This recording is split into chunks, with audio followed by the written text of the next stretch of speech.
Hi, this is Rock. We're going to look at the average function and the median function. We're going to start by getting a list of random numbers, which I'll teach you about this later, but basically I'm going to go between 1 and 100. Some random numbers here. And then I'm going to copy that and then paste the values. So now we have a list of numbers. So we've got a random list of numbers here. Let's find the average. I'm going to put that over here. Let's say equals average. We've got several to choose from here. We're just going to concentrate on this first simple average. So it says number 1 and number 2. So obviously you need multiple numbers for an average to really be meaningful, but the average function only requires one argument, which can be a range. But if you wanted to select each of these and put a comma in between, you could, but obviously that's going to take a lot longer than instead of that just choosing the range here. So if I choose the range and then I close with the parentheses and hit enter, that gives me the average of all of this, which is 45.42. That's how average works. It's just very simple. It just takes this and divides that. Well, let's check here. I'm going to expand this up a little bit, and let's just do old-fashioned average here, which is equals the sum of all this divided by the count of all this.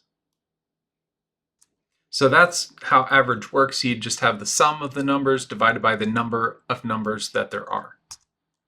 Okay, so you see it is, and let me expand this just one more. You can see it's exactly the same thing. Okay, so that's all average is doing. How does average treat a 0? Let's try that. If I replace that with 0. So the average is exactly 44, which if I had more digits here, you'd see they're both the same. That's a coincidence that the average is exactly that. Usually there's lots of decimal points. So what did it do here? Did it count that 0 or not? We can check by clicking on this and selecting this to see how many there are. It says 26. If I select these, it's got 26 rows. So it is counting that 0, which it should. You would want it to be able to average the 0 in there as well. Let's take another look at things. What happens if we delete that 0?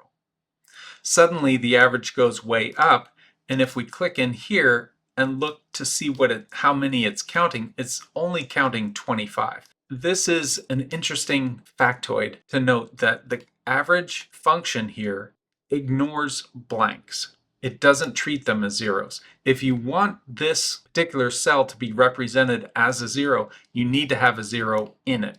If it's just blank, it's going to ignore it in the total count, by which it divides the sum. All right, now let's try median.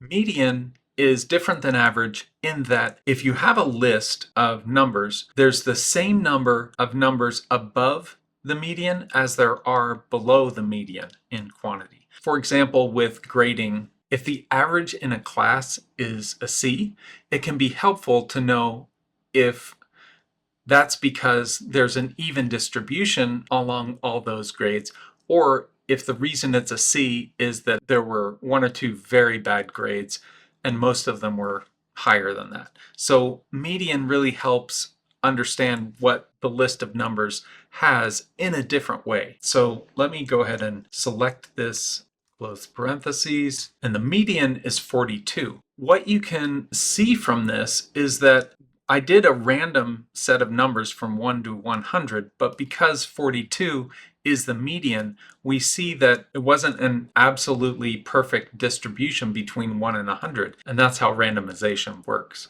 So if the median is 42, that means if I took this list, and I'm just going to move it down to give me some space, if I took this list and I sorted it, then there should be the same number above as below this median. If I look at this, I've got 12, and I count these, and I've got 12. So that is correct. That's where the median is. I can delete a few of these, and you see how things change. So that's median versus average. Next, we're going to look at min, max, small, and large functions. See you then.